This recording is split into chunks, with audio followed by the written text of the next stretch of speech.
Hello student, या व्हिडिओमध्ये आपण 6th स्टँडर्ड सब्जेक्ट सायन्समधील जो आपला सेकंड लेसन आहे द लिव्हिंग वर्ड या लेसनचा जो आपला राहिलेला पार्ट आहे तो आज आपण पाहणार आहोत. तर पहा, पाठीमागच्या व्हिडिओमध्ये आपण रिप्रोडक्शन म्हणजे प्रजनन किंवा पुनरुत्पादन याविषयी माहिती पाहिली. म्हणजे प्रजनन हे सजीवांचे काय आहे, लक्षण आहे. तर आज आपण पाहणार आहोत. तर पहा, अ डेफिनेट लाईफ स्पॅन म्हणजेच ठराविक आयुर्मान. तर आपण सुरुवात करूयात आपल्या लेसनला.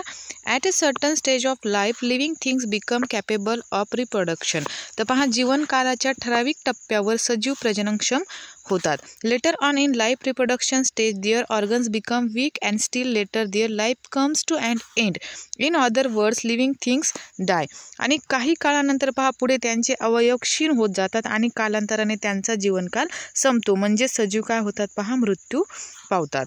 The life spans of different animals and plants are different. तर पहा, विविध प्राणी आणि वनस्पतीचे आयुर्मान जे आहेत म्हणजेच त्यांचा जीवनकाल वेगवेगळे आहेत. आता फॉर एक्झाम्पल पहा, उदाहरणार्थ the life span of the dog is about 12 to 18 years while the ostrich lives for 50 years. आता पहा फॉर एक्झाम्पल त्याच्यामध्ये डॉग या प्राण्यांचे जीवनकाल पहा साधारणपणे 12 ते 18 years म्हणजेच 12 ते 18 वर्ष असते. तर ऑस्ट्रिच म्हणजे काय पहा, शहामृग जो आहे हा पक्षी सुमारे 50 years म्हणजे तो 15 वर्ष जगतो. You may have wondered what exactly the living things are, how they came into being and so on. आता पहा, सजीव नेमके कसे आहेत आणि ते कसे तयार झाले आहेत, कशापासून तयार झाले आहेत, असे प्रश्न तुम्हाला पडले असतील.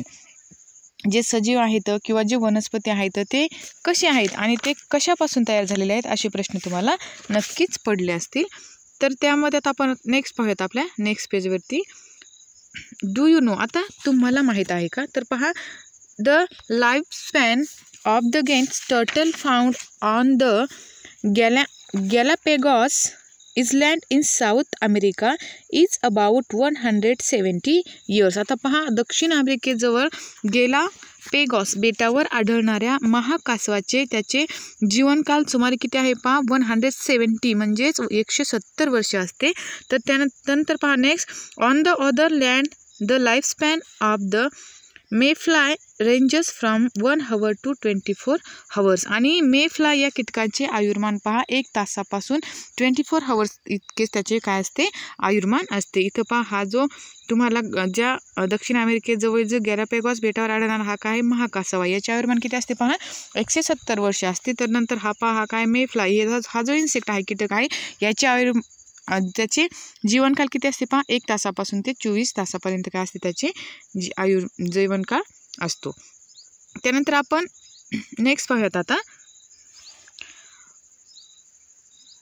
Observe a honeycomb and wall, what are they made of. आता मधमाशांची पोळी आणि एखादी भिंत याचे निरीक्षण तुम्ही ऑब्झर्वेशन करा, ते कशाचे बनलेले असतात. इथं पहा, हे दिसते तुम्हाला मधमाशाची पोळी, हे काय आहे पहा, इथं भिंत आहे. आता मधमाशाची जे पोळी आहे ते लहान लहान भाग म्हणजेच खण ते जे कंपार्टमेंट्स असतात, कप्पे असतात, त्याच्यामध्ये तुम्हाला पहा असे छोटे छोटे काय दिसतील, कप्पे दिसतील. आणि जे आपण वॉल जर पाहिलं, घरांच्या भिंती त्या कशाने बांधलेल्या असतात पहा, त्या विटांनी बांधलेल्या असतात. आणि त्या एक विटा ज्या असतात ते एकमेकांशी काय असतात, जोडलेले असते. त्याच्यापासून काय होते, भिंत तयार होते. You may have seen the small compartments of a honeycomb. These compartments are joined together to form a honeycomb. आता पहा, मधाच्या पोळाचे लहान लहान भाग म्हणजेच खण किंवा जे कप्पे असतात ते तुम्हाला दिसले असतील. आणि हे जे कप्पे असतात ते एकमेकांना जोडल्या गेल्याने काय होतं पहा, मधाची पोळी तयार होते.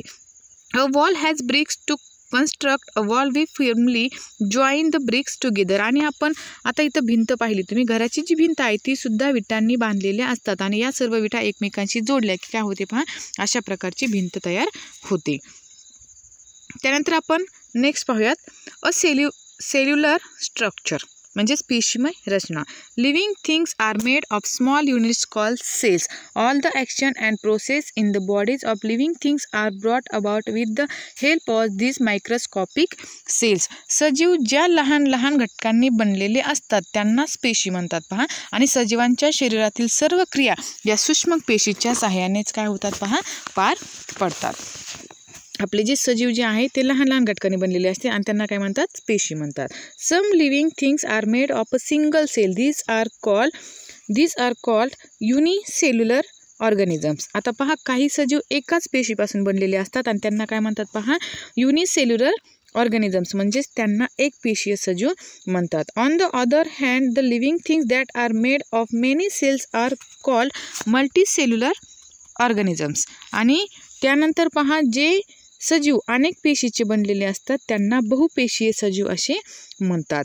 The amoeba and some other micro organisms are unicellular while man, cow, mouse, cockroach, elephants, banyan tree, the onion plants etc. are all multicellular organisms. आता त्यामध्ये पहा, आता अमिबा हा जो काही सूक्ष्मजीव आहेत हे एकपेशीय सजीव आहेत. इथं पहा, इथं तुम्हाला दिसतात हे अमिबा आणि काही जे सूक्ष्मजीव आहेत ते एकपेशीय सजीव आहेत. तर त्यानंतर पहा आपण काऊ, माऊस किंवा कॉकरोच, एलिफंट किंवा बनियान ट्री हे किंवा ते आपण बनियान ट्री, त्यानंतर ओनियन प्लांट हे जे आहेत तर कांद्याची रोप, हे सर्व काय आहेत पहा बहुपेशीय सजीव आहेत.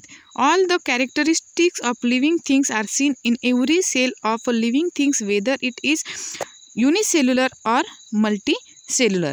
सजीव एकपेशीय असो अथवा बहुपेशीय, सजीवातील सर्व लक्षणे प्रत्येक पेशीमध्ये दिसतात. आता एकपेशीय सजीव जरी असेल आणि बहुपेशीय सजीव जरी असतील तर सजीवामधील सर्व लक्षणे प्रत्येक जे लक्षणे असतात ते सर्व लक्षणे प्रत्येक पेशीमध्ये दिसतात. त्यानंतर आपण नेक्स्ट पाहूयात. Cellular structure is the main characteristic of living things even थू द नंबर ऑफ सेल्स मे वरी. आता पेशींची संख्या वेगवेगळी असली तरी पेशीमय रचना हे सजीवांची काय आहे प्रमुख लक्षणे आहे. आता सजीवामध्ये एक पेशी सजीव, बहुपेशीय सजीव अशी पेशीची संख्या जरी वेगवेगळी असली तरी पेशीमय रचना हे सजीवांची काय आहे प्रमुख लक्षणे आहे.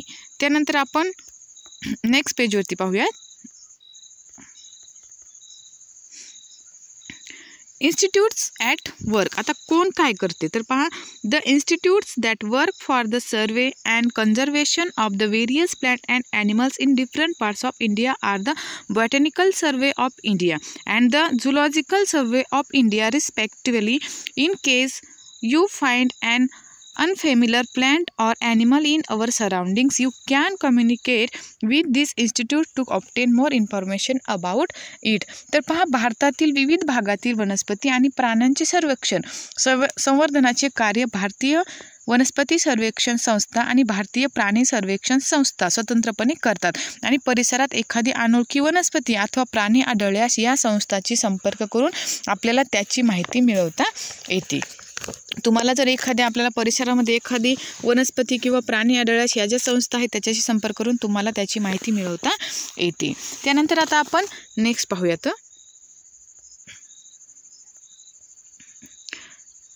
Useful living things. आता उपयुक्त सजीव त्याविषयी आपण माहिती पाहणार आहोत. Plants are used for household as well as industrial purposes. For example fenugreek, potato, bhendi, apple, banana are used as for food, while adulsa, hirda, behda, asparagus are used as medicine.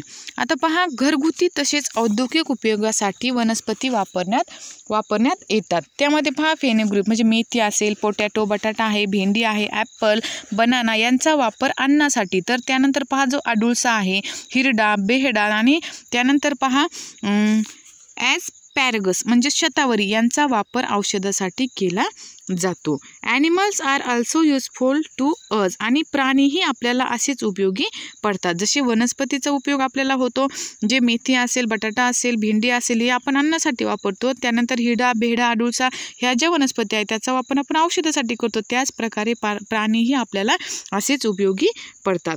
Dogs, cats, cows, buffaloes are kept for domestic uses. आता त्यामध्ये पहा, dog, cat, काऊ आणि buffalo असे प्राणी आपण घरगुती उपयोगासाठी पाळले जातात. Fish, sheep, fowl are used as food, while animals like horses, oxen, camel useful in various occupations. त्यानंतर पहा, मासे, मेंढी, कोंबड्याचा उपयोग अन्नासाठी करतात. तर जो आपला घोडा असेल, बैल असेल, उंट यासारखे प्राणी विविध व्यवसायासाठी उपयोगी पडतात. The earthworm is very useful in agriculture. आणि जो गांडूळ हा जो प्राणी आहे तो शेतीसाठी अत्यंत उपयोगी आहे. आता हे झालं आपण माहिती पाहिली जे आपल्यासाठी युजफुल लिव्हिंग थिंग्स आहेत म्हणजे उपयुक्त जे सजीव आहेत आपल्यासाठी त्याविषयी आपण माहिती पाहिली. आता नेक्स्ट आपण माहिती पाहणार आहोत जे हार्मफुल लिव्हिंग थिंग्स म्हणजेच अपायकारक सजीव जे आहेत त्यांच्याविषयी आपण माहिती पाहूयात. त्यामध्ये आता आपण पाहूयात some animals and plants around us are harmful to man. आता आपल्या सभोवताली असणाऱ्या काही वनस्पती व प्राणी मानवाला अपायकारक असतात. त्यामध्ये एक्झाम्पल पाहूयात आपण mosquitoes and files spread diseases. आता उदाहरणार्थ पहा जे डास आणि माशी यांच्यामुळे काय होतो पहा रोगाचा प्रसार होतो. Cockroaches mice rat destroy our food. आणि झुरळ आणि उंदीर हे काय करतात पहा अन्नाची नासाडी करतात. Lice ticks also spread diseases. आणि त्यामध्ये पहा नंतर जे उवा असतील किंवा जे गोचिड असतात यामुळे पण काय होतात पहा अनेक रोग पसरतात.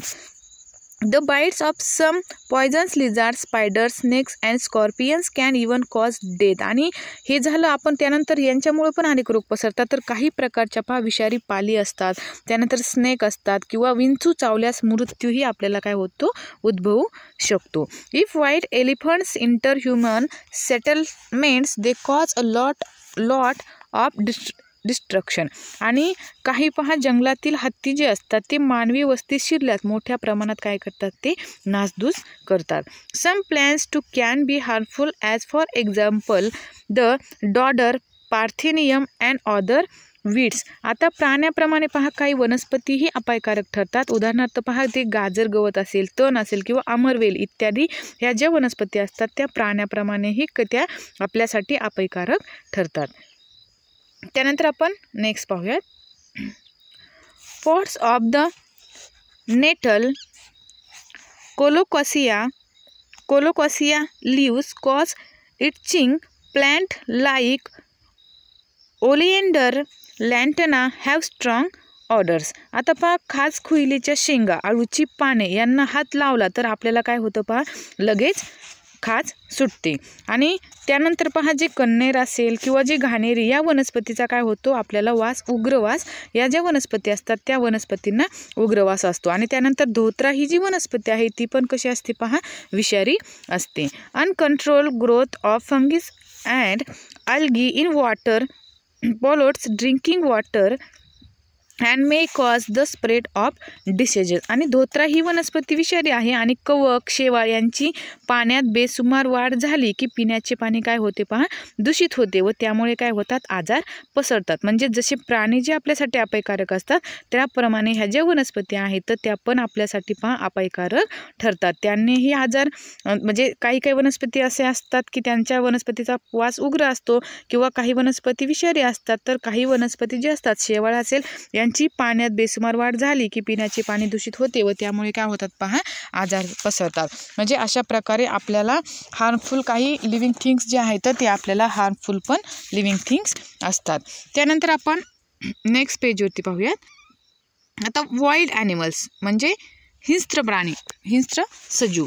आता wild animals that hunt other animals for food are called predators. आता जंगलात राहणारे जे प्राणी इतर प्राण्याची शिकार करून खातात त्यांना हिंस्त्र प्राणी म्हणतात. जे जंगलामध्ये प्राणी असतात ते इतर प्राण्यांची शिकार करून खातात मग त्यांना काय म्हणतात पहा हिंस्त्र प्राणी म्हणतात. फॉर एक्झाम्पल पाहूयात आपण त्यामध्ये टायगर्स, लायन्स, त्यानंतर पहा वॉल्स, लेपर्ड्स. आता त्यामध्ये जे प्राणी आहेत हिंस्त्र प्राणी त्याच्यामध्ये आपण एक्झाम्पल पाहूयात वाघ आहे, सिंह, लांडगे, बिबट्या असे प्राणी पहा हे कोणते प्राणी आहेत हिंस्त्र प्राणी आहेत. Sometimes due to deforestation such animals enter human settlements in search of food and may kill domestic animals or people. आणि असे जी प्राणी आहेत ती काही वेळेस जंगल तोडीमुळे अन्न मिळवण्यासाठी ते मानव वस्तीत शिरतात आणि मोठ्या प्रमाणात पाळीव प्राणी मानव यांचे काय करतात ते बळी घेतात. हे जे हिंस्त्र प्राणी आहेत ते. त्यानंतर आपण नेक्स्ट पाहूयात फाइंड आउट. आता माहिती मिळवा. Watch TV channel such as National Geographic, Discovery and collect information regarding various plants and animals found in your surroundings. Have a class discussion with reference to the collect information. आता पहा आपल्या सभोवताली आढळणारे विविध वनस्पती व प्राणी यांच्याविषयी माहिती मिळवण्यासाठी जे नॅशनल जिओग्राफिक, डिस्कवरी या वाहिन्यावरील कार्यक्रम बघा आणि मिळवलेल्या माहितीच्या आधारे तुमच्या क्लासमध्ये काय करा चर्चा करा. त्यानंतर आपण नेक्स्ट पाहूयात ऑलवेज रिमेंबर. आता नेहमी लक्षात ठेवा, many plants and animals in nature satisfy our needs. आता निसर्गातील विविध वनस्पती व प्राणी आपल्या गरजा भागवतात. The use of such plants and animals should be restrict only to our needs. आता आवश्यकता असेल तेवढाच त्यांचा उपयोग करून घ्यावा. We should not pluck leaves, flowers and fruit unnecessarily. Animals should not be hunted. They should not be tested just for fun. It is the responsibility and duty of all of us to product plants and animals. आणि आपल्याला जेवढी आवश्यकता असेल तेवढाच त्यांचा उपयोग करून घ्यावा. विनाकारण वनस्पतीची पाने, फुले, फळे तोडू नये, प्राण्यांची शिकार करू नये, त्यांना त्रास देऊ नये व वनस्पती व प्राण्यांचे संरक्षण करणे ही आपली सर्वांची काय आहे, जबाबदारी व कर्तव्य आहे. त्यानंतर आपण नेक्स्ट पाहूयात. आता आपला लेसनमध्ये आपण काय शिकलो ते आपण पाहूयात. त्यामध्ये पहा,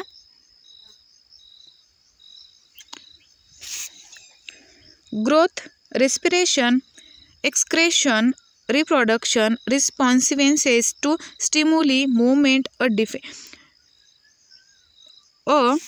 definite lifespan and cellular structure and the characteristics of living things.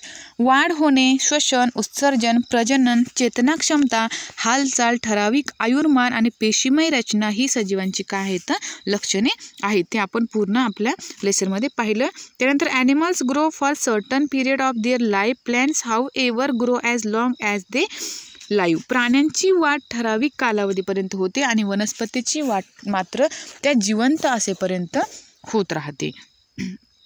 Animals have specific organs for respiration while plants respire through microscopic pores on their leaves and stem. आता श्वसनासाठी प्राण्यांमध्ये ठराविक अवयव असतात, तर वनस्पती ज्या आहेत त्या खोड व पानावरील सूक्ष्म छिद्रावाटे श्वसन करतात.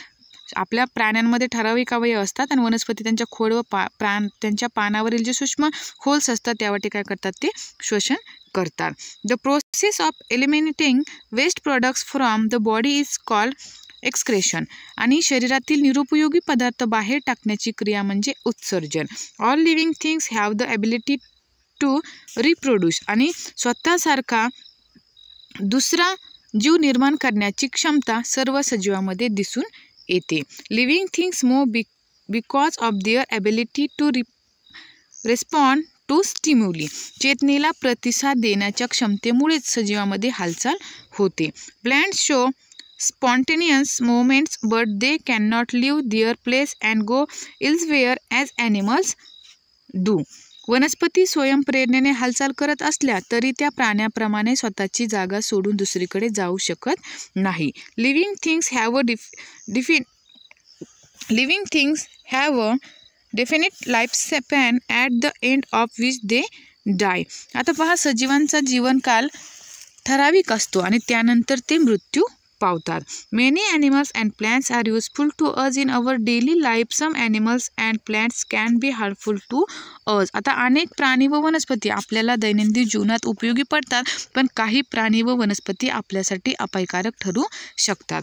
The smallest unit of living things is the cell. आणि सजीवांचा लहानात लहान घटक म्हणजे पेशी होय. तर पहा, हे जे पॉईंट आहे ते आपण सर्व आपला जो लेसन आहे द लिव्हिंग वर्ड्स या लेसनमध्ये आपण पाहिलं. तर पहा, आपला जो लेसन आहे सेकंड द लिव्हिंग वर्ड्स तो काय झालेला आहे इथेच संपलेला आहे. हा लेसन तुम्हाला नक्कीच समजला असेल.